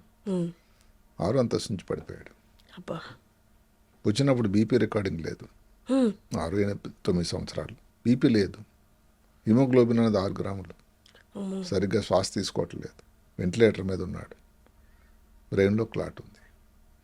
కానీ శాస్త్రం ఏం చెప్తుందంటే బీపీ కానీ తక్కువ ఉండేటట్టయితే ఆపరేషన్ చేసినా ప్రమాదం చాలా ఉంటుంది. అట్లా 3 రోజులు 4 రోజులు ఆపరేషన్ చేయలేదు. ఆ బీపీ నార్మల్ అయినంత వరకు. రక్తం తక్కువ ఉంది, దాని రక్తం ఎక్కించాలి. ఒక 3 బాటిల్ రక్తం ఎక్కించిన తర్వాత ఆపరేషన్ కోసం రెడీ అవుతాడని. అంటే తలకి దెబ్బ తగిలి ఓపెన్ అయిందా సార్, లేకపోతే లోపలికి బోన్స్ ఇరిగిపోయినాయి. అమ్మో. డిప్రెసర్ ఫ్రాక్చర్ అంటారు. బోన్స్ విరిగిపోయి లోపలికి వెళ్ళి బ్రెయిన్ డ్యామేజ్ చేశాయి. అందువల్ల స్పృహ కోల్పోయాడు. చేతులు కూడా ఫ్రాక్చర్ అయింది, కాళ్ళకు కూడా ఫ్రాక్చర్ అయింది. ఇవన్నిటి కారణం. 4 రోజులు అయిన తర్వాత నేను రోజు చెప్తా ఉన్నాను, ఇంకా అబ్బాయి ఫిట్ కాలేదు, చూద్దాం, ఆపరేషన్ అంటే చేసిన ఏదో కూరగాయల్లా కాదు, ఆపరేషన్ తర్వాత బాగా అవ్వాలి కదా అని రోజు తల్లిదండ్రులకు బాధ అయ్యేది, భయమే, ఏమవుతుందో. రోజు సాయంకాలం అన్నాను నేను, రేపు వచ్చే ముందు జనరల్గా సీరియస్ పేషెంట్ ఉంటే రోజుకు 2 సార్లు చూస్తాను నేను. 2 సార్లు కూడా చుట్టాలతో మాట్లాడటం. అదొక క్రమం. 4:30కి ఇంటికి వెళ్ళిపోయే ముందు చెప్పాను నేను సాయంకాలం ఇంకా అలాగే ఉన్నాడు, రేపటికల్లా మరి అంత బాగుంటే 6 రోజులు అయిపోతుంది, కొంచెం హిమోగ్లోబిన్ పికప్ అయింది, బెటర్ ఉంది కాబట్టి ఆపరేషన్ చేద్దామని ఇంటికి బయలుదేరుతా ఉన్నాను. నాకు ఎనస్థీషియా నుంచి ఫోన్ వచ్చింది, సార్ హార్ట్ రేటింగ్ కదా డౌన్ అయిపోతుంది, పేషెంట్ ఇంకా సిక్ అవుతున్నాడు. బ్రెయిన్లో హార్ట్ రేటు బ్రాడికార్డి అంటాం, అంటే గుండె కొట్టుకోవడం పల్స్ రేట్ ఏదైతే ఉంటుందో అది కానీ తక్కువ అయిపోయినట్టయితే అది ప్రమాద సూచిక. అప్పుడు ఇంకా ఆపరేషన్ తప్ప ఇంకా అన్యదా శరణం నాస్తి. అప్పుడు ఆపరేషన్ కోసం చెప్పడం, వాళ్ళైతే ఎప్పుడైనా రెడీగా ఉన్నారు, చేయడం జరిగింది. అంటే రాత్రి 9-9:30 వరకు జరిగింది ఆపరేషన్. ఎన్ని గంటలకి స్టార్ట్ అయింది సార్? సాయంకాలం 6కి. మరి అలాంటి సమయాల్లో ఇంటికి వెళ్ళాలని ధ్యాస ఎలా ఉంటుంది? సేమ్ మొబైల్ ఫోన్ ఆఫ్ ఉంది. ఇది 1 సంవత్సరాల క్రితం కాబట్టి మొబైల్లో బ్రహ్మాండంగా రంగప్రవేశం చేశాయి, కానీ వాడకానికి ఆస్కారమే లేదు, సమస్య లేదు. ఆ తర్వాత కొన్నాళ్ళు అయిన తర్వాత చాలా బాగా అయ్యాడు. ఈరోజు అబ్బాయి స్కూల్కి వెళ్తున్నాడు. ఇప్పుడు దానికంటే సంతోషం ఏం కావాలి? మొత్తం నార్మల్కి వచ్చేసాడా సార్? ఆ బ్రెయిన్కి బోన్స్ గుచ్చుకొని డ్యామేజ్ అవన్నీ కూడా దాన్ని తీసేసి బోన్ పీసులన్నీ సెపరేట్గా తీసేసిన తర్వాత అక్కడ ఒక ఖాళీ చోటు ఉంటుంది. బాగా అయిన తర్వాత దానికి మళ్ళీ ఇంకా వేరే ఆపరేషన్, 2 ఆపరేషన్ చేశాం. ఆ ప్రొటెక్షన్ కోసం అక్కడ బోన్ ప్లేస్లో పుర్రి భాగం ఏదైతే లేదో దాని మీద ఇంకొక బోన్, ఒక ఇంప్లాంట్ అని ఉంటుంది, ఓకే, అది అమర్చాం. దాంట్లో కూడా కొత్తగా ఒక పద్ధతి వచ్చింది, పీక్ అని. ఎక్కడో జర్మనీ నుంచి ఒక మెటీరియల్ వస్తుంది, కొంచెం కాస్ట్లీ. దాన్ని ఆ మెదడు పైన ఉండేటువంటి ఈ ఆచ్ఛాదన బోన్ ఏదైతే లేదో దాని షేప్లో చక్కగా ల్యాబ్లో తయారు చేసి, అంటే దాని ముందు స్కాన్లు చేసి అంత పెర్ఫెక్ట్ ఫిట్టింగ్ అనమాట. ఈరోజు ఆపరేషన్ అది పెట్టామని తెలియడానికి కూడా లేదు, చక్కగా ఉన్నాడు. పరిస్థితులు చాలా మారాయి. అవును సార్. సార్ ఒక సినిమాలో, జీన్స్ సినిమాలో మనం కాన్సెప్ట్ ఒకటి చూస్తాం, లెఫ్ట్కి చేయాల్సిన సర్జరీ రైట్కి చేసేసారు. అది రియాలిటీలో అలాంటి మిస్టేక్లు జరిగాయి సార్? అలా జరిగే ఆస్కారం ఉందా అసలు? జరుగు. మనిషి ఎక్కడైనా కానీ, ఇప్పుడు అమెరికాలో కానీ, హైదరాబాద్లో కానీ, ఢిల్లీలో కానీ చేస్తున్న సర్జన్ మనిషే కదండి. అవే జాగ్రత్తగా తీసుకోకపోతే ఇబ్బంది అవుతుంది. అందుకని ఆపరేషన్ థియేటర్లో ఒక రూల్ ఉంటుంది, అక్కడ బోర్డు ఉంటుంది, పేషెంట్ పేరు, ఆపరేషన్, సర్జన్ చేయబోయే సర్జన్ పేరు, ఎటువైపు చేయాలి అని దాని మీద బోల్డ్ లెటర్స్లో రాసి పెట్టాలి. లేకపోతే ఆ సర్జన్ ఆపరేషన్ చేయడానికి అసలు అతనికి అర్హత లేదు. అంటే సార్ మీరు స్కాన్లో ట్యూమర్, ఫర్ ఎగ్జాంపుల్ ట్యూమర్ అనుకుంటే స్కాన్లో ట్యూమర్ క్లియర్గా కనిపిస్తూ ఉంటుంది కదా sir, but still left right అన్న కన్ఫ్యూజన్ ఎలా అటు వస్తుంది? కూడా మార్కింగ్ ఉంటుంది. 1-2 సార్లు కన్ఫర్మ్ చేసుకుని ఎవరైతే అసిస్టెంట్లు ఉన్నారో పర్టికులర్ నుండి ఎనస్థీషియా వాళ్ళతోని ఇన్ని అయ్యి అప్పుడు కుడి పక్కన ఒక పేరు చెప్పడం కాదు కానీ ఒక ప్రఖ్యాత సినీ యాక్ట్రెస్, హీరోయిన్, వారి మదర్కి ప్రపంచంలోనే బెస్ట్ హాస్పిటల్ అమెరికాలకు తీసుకెళ్ళి వైద్యం జరిగింది. ఇది అందరికీ తెలిసిందే. జరగాల్సిన సైడ్ కంటే తప్పు సైట్లో జరిగింది ఆపరేషన్. అమెరికాలో ఉన్న కూడా మానవులు మనుషులే కదా. అంటే మనుషుల నుంచి ఏదైతే ఒక సర్టన్ పర్సంటేజ్ మిస్టేక్ అన్నది సహజం ఎక్కడైనా. ఇది అందరికి తెలిసిన హీరోయిన్ శ్రీదేవి గారు పేపర్లో అన్నింటిలో వచ్చింది కదా సార్. సరే, అక్కడ out of the court settlement ఏదో అయింది, అవన్నీ మనం కాదు. నేను చెప్పడం ఏంటంటే అంత గొప్ప హాస్పిటల్ అది అమెరికాలో, ప్రపంచంలోనే గొప్ప హాస్పిటల్. అందుకని దానికి ఈ అవకాశాలు ఉన్నాయి కాబట్టి 1-2 సార్లు 3 సార్లు ఆపరేషన్ ముందు మననం చేసుకోవాలి, రైట్ సైడ్ ఉంది, రైట్ సైడ్ ఉంది, రైట్ సైడ్ ఉందని బోర్డు మీద రాయాలి, చుట్టుపక్కల వాళ్ళతో ఒకసారి కన్ఫర్మ్ చేయాలి, రిపోర్ట్ను ఒకసారి కన్ఫర్మ్ చేయాలి, అప్పుడు ఆపరేషన్ అటు పక్కన మొదలు పెట్టాలి. లేకపోతే తప్పులు జరగడానికి అవకాశం తప్పకుండా ఉంది. ఇక్కడ సీనియారిటీ జూనియారిటీ కాదు, అప్రమత్తం. ఏదన్నా కానీ ఈజీగా తీసుకుంటే మాత్రం ప్రమాదం. ఇప్పుడు పొట్ట అనేది ఒకటే ఉంటుందండి, కట్ చేసి సరిపోతుంది, ఛాతీ ఒకటే ఉంది. ఇప్పుడు ఎవరైతే 2 అవయవాలు ఉన్నాయో అక్కడే వస్తుంది ఇబ్బంది, 2 భాగాలు ఉన్నాయో అక్కడే వస్తుంది ఇబ్బంది. మరి కంటి మీద పొరపాటు, తప్పు కంటి మీద ఆపరేషన్ చేసినవి చాలా రోజుల క్రితం పెద్ద ఇష్యూ అయింది హైదరాబాద్ భాగ్యనగరంలోనే. ఎక్కడైనా తప్పులు జరుగుతాయండి, ఎవరు చేశారని మనం పక్కన పెడదాం. తప్పులు జరిగేదానికి ఆస్కారం ఉంది కాబట్టి దానికి అప్రమత్తత, ఒక పద్ధతి, ఒక డిసిప్లిన్ చాలా ముఖ్యం. జీవితాలతో ఆడుకునే ముందు ఇవన్నీ ముఖ్యం కదా సార్. డాక్టర్స్కి కూడా ప్రెషర్ ఉంటుంది నార్మల్ లైఫ్లో, అండ్ ఇప్పుడు వస్తున్న లైఫ్ స్టైల్ వల్ల మతిమరుపు కూడా స్టార్ట్ అవుతుంటుంది. అంటే ఆఫ్టర్ ఆల్ డాక్టర్ కూడా నార్మల్ హ్యూమన్ బీయింగ్ కదా సార్. ఇలా ఇవేమీ బయటికి కొట్టొచ్చినట్టు కనిపించే కాదు. వారికి లోపల ప్రెషర్ ఉందా, లేకపోతే వారికి కొంచెం మతిమరుపు ఏమన్నా స్టార్ట్ అవుతుందని. బట్ స్టిల్ వాళ్ళు సర్జన్గా ఉన్నప్పుడు లోపలికి వెళ్తున్నప్పుడు వాళ్ళు లోపలికి వెళ్ళాలా లేదా అన్నది ఎలా డిసైడ్ చేస్తాం సార్? అంటే ఏమైనా స్టాండర్డ్స్ ఉంటాయా? అంటే ఇప్పుడు ఆపరేషన్ చేయాలి, చుట్టాలను ఫస్ట్ దానికి ఒక పెద్ద ప్రక్రియ ఉంటుంది. ఫస్ట్ కన్సెంట్ అని ఉంటుంది. అంటే చుట్టాలతో ఆపరేషన్ ముందు ప్రతి వివరం డీటెయిల్డ్గా చెప్పాల్సినటువంటి ఇన్ఫార్మ్డ్ కన్సెంట్ అని ఉంటుంది.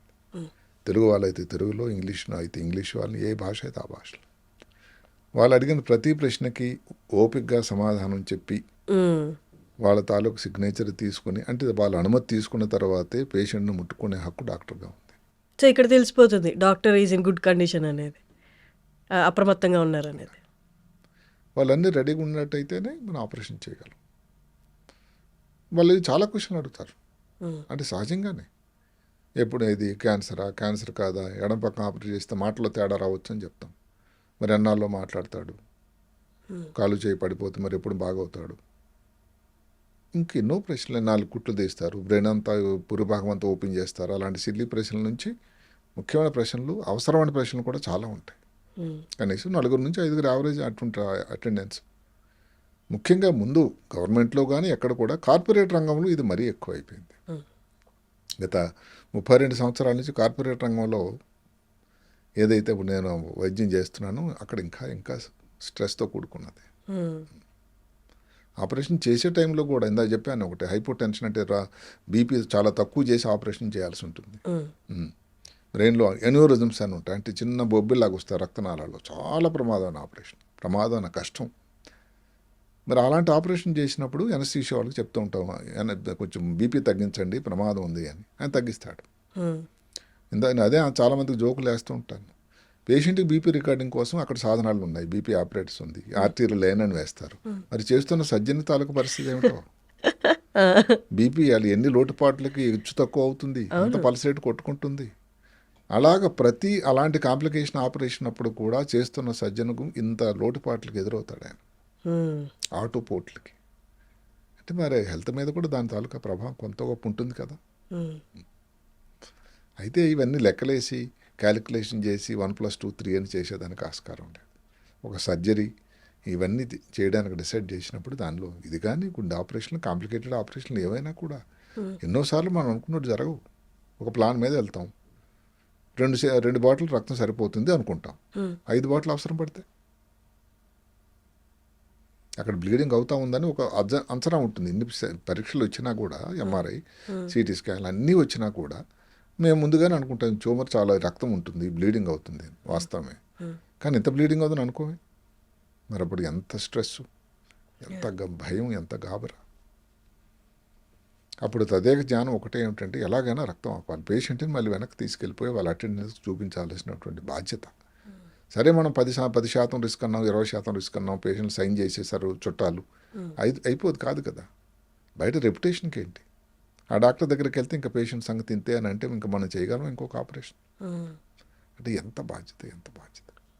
అదే కాకుండా ఆపరేషన్ చేసే ముందు రోజు నిజం చెప్తున్నాను, ఇది అందరికీ వాస్తవం, అంత సింపుల్గా నిద్ర పట్టదు నాకు. ఆ ప్లానింగు, ఎడపక్క ఆపరేషన్ చేయాలి, మాట పడిపోవచ్చు, కుడికాలు కుడి చేయాలి, young person, young wife, recently married, no children, cancer ఏమో. అంటే ఏమిటండి, దేనికి ప్రశ్నలకి సమాధానాలు ఎక్కడ? ఇది 100% నిజమేది. ఇది ఎవరికో షేర్ చేసుకోవాలి. అంటే ఎవరైనా సింపుల్గా అనుకోవచ్చు, అలాగైతే ఎందుకు న్యూరో సర్జరీ చేశారు. వాస్తవమే, న్యూరో సర్జరీ అనే స్పెషాలిటీని ఎన్నుకున్న తర్వాత దానిలో ఉన్న సాధక బాధకాలు, ఇబ్బందికి రెడీ అయ్యి ఆపరేషన్ చేయడానికి మనం రెడీ అయ్యామని లెక్క. ఇప్పుడు నేను ముందే చెప్పాను కాబట్టి ఆపరేషన్ ముందు మాట పడిపోతుంది, అవకాశం 30% ఉందని. సరే, అది పడిపోయిన తర్వాత సర్జన్గా నాకే నచ్చదు అది. అయ్యో వీడు మాట్లాడడం ఎంత ప్రయత్నం చేసినా కానీ మాట పడిపోయింది, ఎన్నాళ్ళకు మాట్లాడతాడు, కాలు చేయి పడిపోయింది, యంగ్ ఫెలో, ఎంత బాధ. డాక్టర్గా ఎన్నాళ్ళ నుంచి తేరుకుంటాం. మళ్ళీ కాలు చేయ బాగయ్యి మాట్లాడు తన్నంత వరకు కూడా వాళ్ళకి చుట్టాలకు ఈరోజు మాట్లాడాడు మీ చుట్టం అని చెప్పినంత వరకు ఊహించండి సార్, డాక్టర్గా ఎంత బాధ. అక్కడ ఎంత ఫీజు వస్తుంది, లభ్యమవుతుంది, కార్పొరేట్లోనే కాదు, ప్రజల్లో కొంతవరకు అవగాహన ఏంటంటే డాక్టర్లు వైట్ కాలర్ జాబ్ అని. తర్వాత డాక్టర్లకు ఊరికే వస్తాయి పైసలన్నీ. అది అంత సబైన ఆలోచన కాదేమో నా అభిప్రాయం. దానిలో ఉన్నట్టు లోటుపాట్లు, డాక్టర్లు కూడా ఒక మనిషి అని, డాక్టర్లు కూడా వాళ్ళకి ఇబ్బందులు ఉంటాయని, వాళ్ళ ఆ లోటుపాట్లు దానిలో ఉన్న పరిమితిని లిమిటేషన్ని గమనించాలి అందరు దయచేసి. ఇన్ని వేల సక్సెస్ఫుల్ సర్జరీలు చేసినా ఒక్క చిన్న సర్జరీ అటు ఇటు అయినా కానీ ఒక కైండ్ ఆఫ్ నిరాశ, లేకపోతే అంతా మన చేతిలో ఉందా అనుకుంటా ఇంత సక్సెస్ చూసినా కానీ ఏది మన చేతిలో ఉండదు, అంత దైవ నిర్ణయం, లేకపోతే మన ప్రయత్నం మనం పెట్టాము తర్వాత రిజల్ట్ అవును, వదిలేయాలి అన్న సందర్భాలు వచ్చాయి సార్? దేవుడి మీద వదిలిపెట్టకుండా అది కొన్ని రోజులు నాకు అది సంతోషకరంగా ఉండదు. మ్మ్. మా శ్రీమతి గ్రహిస్తారు, ఏమైంది సర్జరీ, ఎలా అయింది జరిగిందని. బాగాలేడు పేషెంట్. సో రాత్రి మళ్ళీ ఫోన్లో పేషెంట్ బాగాలేడు సార్, మళ్ళీ రాత్రి మీద వెళ్ళి చూడటం. మ్మ్. ఇక్కడ చుట్టాలకు మనం చెప్పేసాము రిస్క్ పర్వాలేదని కాదు. అక్కడ పేషెంట్ ప్రతి పేషెంటు 100% ఆ కుటుంబానికి 100%. మ్మ్. ఇక్కడ 10% చెప్పాము కాబట్టి పర్వాలేదని కాదు కదా. ఆ కుటుంబం 1% రిస్క్ చెప్పినా కూడా ఆ కుటుంబానికి అది 100%. నా లెక్క అది. అంతే. ఆయన ఆ కుటుంబానికి సంపాదనకారు, కుటుంబం అంతా ఆయన మీద ఆధారపడి ఉంది. ఏదైనా ఇబ్బంది వచ్చి ఆయన ఉద్యోగానికి వెళ్ళలేని పరిస్థితి వస్తే ఎంత బాధాకరం. అందువల్ల అందులో పార్ట్ ఆఫ్ ఇది షేర్ చేసుకోక తప్పదు. అటెండెన్స్ రోజు దీనిలో తీసుకోవాలి, కాన్ఫిడెన్స్లోకి. నా ప్రయత్నం నేను చేశాను, ఇంకా చూద్దాం, ప్రయత్నం అవకాశం ఉంది, చిన్నపిల్లాడు అవకాశం ఉంది. క్యాన్సర్ అన్న ఈ రోజుల్లో ఎన్నో సాధనాలు వచ్చాయి, మంచి రేడియేషన్ వచ్చింది, ఇంకేదో కీమోథెరపీ వచ్చింది, ఏదో దగ్గరలో ఉద్యోగానికి వెళ్తాడేమో, మీ కుటుంబానికి కూడా ఉపయోగంగా ఉంటాడు. ఇలాంటి ప్రతిరోజు అందుకనే చాలా చాలా చాలా మంది పేషెంట్, నా చుట్టాలు పేషెంట్లు ఏంటంటే దే ఆర్ బికమ్ మోర్ ఒక రిలేషన్ లాగా అయిపోతుంది నాకు వాళ్ళు. అదే సార్, ఈ మొత్తం జర్నీలో మర్చిపోలేని ఆనందకరమైన సంఘటనలు. 52 సంవత్సరాల ప్రస్థానం. మా ఊరికి 70లో వదిలిపెట్టిన తర్వాత మొట్టమొదటిది విజయవాడ లైలా కాలేజ్. ఆ లైలా కాలేజీ మర్చిపోలేంది. ఎంబీబీఎస్ సీట్ వచ్చినప్పుడు మా చుట్టుపక్కల విలేజ్ వాళ్ళందరూ కూడా ఈ అబ్బాయికి విలేజ్ ఎంబీబీఎస్ సీట్ వచ్చిందని చెప్తున్నప్పుడు మా తల్లిదండ్రులు పడ్డ సంతోషం, నేను పడ్డ సంతోషం, విశాఖపట్నం కాలేజీలో చేరడానికి వెళ్ళినప్పుడు ఉన్నటువంటి ఆ ఆలోచన చాలా గొప్పది. అది కాకుండా జీవితానికి ఈ రోజున పెద్ద మలుపు త్రోవ తీసినటువంటి All India Institute Medical Sciences Delhi, neuro సర్జన్గా అవ్వడానికి నాంది ప్రస్తావన జరిగిన ప్లేస్. తర్వాత మా అబ్బాయికి సీటు న్యూరో సర్జరీనే చేయకుండా కార్డియక్ సర్జరీ చేశాడు ఆయన. మరి ఆ సీటు అదే ఎయిమ్స్లోనే సేమ్ సీట్ వచ్చినప్పుడు అన్నిటికంటే చాలా ఉద్వేగానికి లోనయ్యాను. ఎందుకంటే ఒక తండ్రి కొడుకు సర్జికల్ స్పెషాలిటీస్లో అదే బిల్డింగ్లో అలాంటి గొప్ప ఎంసీ ఇన్స్టిట్యూషన్లో చదవడం అవకాశం భగవంతుడు ఇవ్వడం చాలా ఎమోషనల్ మూమెంట్ కదా సార్. అది ఎట్లా మర్చిపో. అదే సేమ్ బిల్డింగ్లో కొన్నేళ్ల తర్వాత. సో మర్చిపోలేని సంఘటనలు అంటే ఇవే. ఇన్ని వేల సర్జరీస్ తర్వాత, ఇంత ప్రయాణం తర్వాత ఇంకా నాకు ఇది చెయ్యాలి అనిపించేది ఏదైనా ఉందా సార్ ప్రొఫెషన్లో? అంటే అది ఇంకా అంతులేని కదండి, పాత సినిమా మాదిరి. అంటే ఏంటి, ఇంకా నాకు భగవంతుడు ఆరోగ్యం ఇచ్చినంత వరకు ఇంకా ఆపరేషన్లు చేయాలి, పేషెంట్లకు ఉపయోగకరంగా ఉండాలి, పేషెంట్లు నా మీద నమ్మకం సన్నగిల్ల కన్నా ఉండాలి. ఒక ఎత్తు అయితే ఇప్పుడు మా అబ్బాయి కార్డియక్ సర్జన్ అయ్యాడు. ఆయన చేయబోయే మొట్టమొదటి హార్ట్ ట్రాన్స్ప్లాంట్ చేస్తానని ఆయనకి ఇంట్రెస్ట్. ట్రాన్స్ప్లాంట్ చేశాడని విన్న రోజు నాకు చాలా సంతోషం. సార్ ఇదంతా ప్రొఫెషను, బాధ్యత, ఇదంతా ఓకే. కానీ మీకు కొంచెం రిలాక్స్ అవ్వాలి అనుకుంటే ఎప్పుడు, అంటే ఈ ప్రదేశానికి వెళ్తే నేను రిలాక్స్డ్గా ప్రశాంతంగా ఉంటాను అన్నది ఏమన్నా ప్లేసెస్ ఉన్నాయా సార్? అంటే కొన్ని సందర్భాలు కుటుంబంతో కొన్ని ప్రదేశాలు వెళ్ళి ఉన్నాయి. నాకు అన్నిటికంటే ఇప్పుడు ఎన్నో విదేశాలు వెళ్ళి చూసినా కానీ ఆ విలేజ్కి వెళ్ళినప్పుడు ఆ సంతోషం, అంటే ఇప్పుడు మా అమ్మా నాన్న అందరూ జరిగిపోయారు, నేనే 69 సంవత్సరాలు అయిపోతుంది దగ్గరలో. కానీ నాకు ఎప్పుడు మర్చిపోలేనిది ఆ చిన్న గ్రామం. ఇప్పుడైతే అక్కడ పరిస్థితులు చాలా మారాయి, సౌకర్యాలు మారాయి, విద్యుత్ వచ్చింది, రోడ్లు ఉన్నాయి. పేరు సార్ కింతలి అని శ్రీకాకుళానికి 5 కిలోమీటర్లు. ఎందుకు అంటే అది ఎప్పుడు మర్చిపోయిన జనని జన్మభూమిస్య స్వర్గాదపి కరియేసి, అంటే ఆ విలేజ్ని అట్లా మర్చిపోవాలి. మీ ఊర్లో వాళ్ళందరికీ మేబీ వాళ్ళు మీరు స్పెసిఫిక్గా న్యూరో సర్జన్ తెలియకపోయినా మీరు డాక్టర్ అని తెలుసు కదా సార్? అందరికీ తెలుసు న్యూరో సర్జన్ అని. వాళ్ళకి అర్థమవుతుందా ఈ రోజు కూడా హైదరాబాద్కి చాలామంది వస్తారు. అంటే సరే వాళ్ళ నమ్మకం ఏదో అస్తవాసని, ఆయన చేస్తే వైద్యం సరిగ్గా చేస్తాడని అనవసర వైద్యం చేయడని మన వాళ్ళని. మన వాళ్ళని, మన మధ్యన ఇక్కడ పుట్టి పెరిగిన అబ్బాయి అని. సో అన్నీ వాళ్ళకి తెలుసు కాబట్టి. అదే కాకుండా మిగతా వాళ్ళు ఇప్పుడు కూడా చాలామంది శ్రీకాకుళం నుంచి వస్తారు. అంటే రాష్ట్రం విడిపోయిన తర్వాత కొంతమంది అయ్యో హైదరాబాద్ అంటే మన ఊరు కాదు కదా అన్నట్టు పొరపచ్చాలు వచ్చినా కూడా వైద్యం కోసం హైదరాబాద్ ముఖ్యంగా నా దగ్గరికి చాలామంది వస్తారు. అది ఇంకో సంతోషకరమైన పరిణామం. అవును సార్. అంటే అంత సమస్యల్లో అంత బతుక చావా అన్న టైంలో మీ పేరు గుర్తు తెచ్చుకోవడం, మీరున్నారన్న భరోసా వాళ్ళకి కలగడం అనేది అదే ఇంకా కొన్ని సంవత్సరాలు చేయాలంటే ఉంటుంది. అది ఒక పంపింగ్ మెకానిజం అన్నమాట. అదే నాకు ఇన్స్పిరేషన్, అదే శక్తి. Great talking to you sir. చాలా విషయాలు, తెలియని విషయాలు చెప్పారు. అండ్ జనాలకి, నార్మల్ జనాలకి ఏవో చిన్న చిన్న డౌట్స్ అంటారు కానీ అవి సొల్యూషన్ అనేది ఎంత, అంటే సర్జన్ పాయింట్ ఆఫ్ వ్యూలో చూస్తే ఎంత కష్టతరంగా ఉంటుందో మీ మాటల్లో చెప్పారు. Thank you so much sir. మళ్ళీ ఇంకొక ఎపిసోడ్తో ఇంకొన్ని సర్జరీ రిలేటెడ్, బ్రెయిన్ రిలేటెడ్ సమస్యల గురించి మళ్ళీ మాట్లాడుకుందాం sir. Thank you so much for coming. నమస్కారం.